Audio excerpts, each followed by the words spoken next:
حضرت ابراہیم اور نمرود کے مناظرے میں ایک اہم بات زندگی اور موت کے حوالے سے ہے، جس میں مردوں کو زندہ کرنے کی عقل دیکھی بات بھی ہے۔ اس حوالے سے حضرت ابراہیم علیہ السلام کی زندگی کا ایک واقعہ ہے جس کا تذکرہ قرآن پاک میں موجود ہے۔ اور جب عرض کی ابراہیم نے، اے میرے رب مجھے دکھا دے تو کیوں کر مردے زندہ کرے گا؟ فرمایا کیا تجھے یقین نہیں؟ عرض کیا یقین کیوں نہیں، مگر میں یہ چاہتا ہوں کہ میرے دل کو قرار آ جائے۔ یہاں ایک سوال آتا ہے کہ حضرت ابراہیم علیہ السلام نے مردوں کو زندہ کرنے کا سوال کیوں کیا؟ آپ علیہ السلام نے یہ سوال اس لیے کیا تاکہ علم الیقین سے عین الیقین کی طرف ترقی ہو جائے۔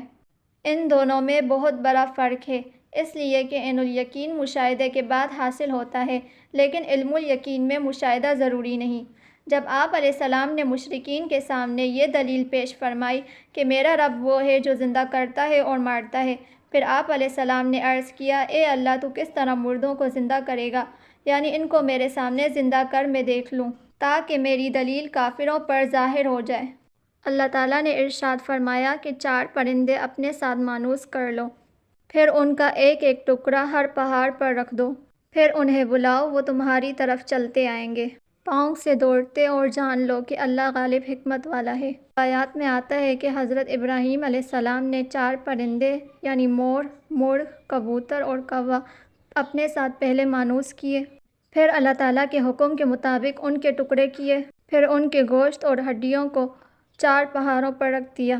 پھر آپ علیہ السلام نے انہیں پکارا، اے جدا جدا ہڈیوں، اے متفرق گوشت کے ٹکڑوں، اے کاٹی ہوئی رگوں، ایک دوسرے سے مل جاؤ تاکہ اللہ تعالیٰ تمہاری روحوں کو تمہیں لوٹا دے۔ یہ سن کر ہڈیاں اپنی دوسری ہڈیوں کی طرف چلیں، یعنی ہر پرندے کی ہڈیاں اپنی ہڈیوں سے مل گئیں، گوشت کے ٹکڑے دوسرے گوشت کے ٹکڑوں سے جا ملے، یہاں تک کہ خون سے خون مل گیا۔ اس طرح آپ علیہ السلام دیکھ رہے تھے کہ آپ کے سامنے مردوں کو زندہ کر کے آپ کو عین الیقین کا مرتبہ عطا فرما دیا گیا۔ پھر اللہ تعالیٰ نے آپ کی طرف وحی کی کہ اے ابراہیم، تم نے مجھ سے سوال کیا تھا کہ تو مردوں کو کس طرح زندہ کرتا ہے۔ بے شک میں نے زمین کو پیدا کیا، اس میں 4 قسم کی ہوائیں قائم کی ہیں، شمالی جانب سے چلنے والی ہوا، جنوبی جانب سے چلنے والی ہوا، باد صبا، باد بوج، یہاں تک کہ جب قیامت کا دن ہوگا تمام مردے سور پھونکنے پر جمع ہو جائیں گے، جیسے ان 4 پرندوں کو تمہارے سامنے جمع کر دیا گیا ہے۔ میرے سامنے ان تمام کو پیدا کرنا اور پھر موت کے بعد دوبارہ زندہ کرنا ایسا ہی ہے جیسا کسی ایک شخص کو پیدا کرنا اور پھر موت کے بعد زندہ کرنا ہے۔ بعض اہل علم نے بیان کیا ہے کہ 4 پرندوں کے جمیع اجزاء پہاڑوں پر رکھے گئے تھے۔ ابراہیم علیہ السلام نے جب اللہ کے اذن سے ان کو بلایا تو وہ زندہ ہو کر آپ علیہ السلام کے پاس دوڑتے ہوئے آ گئے۔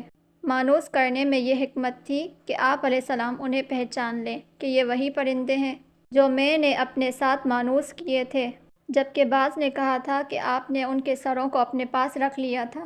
آپ کے بلانے پر ان کے تمام اجزاء اپنے اجزاء سے مل کر اپنے اپنے سروں سے مل گئے۔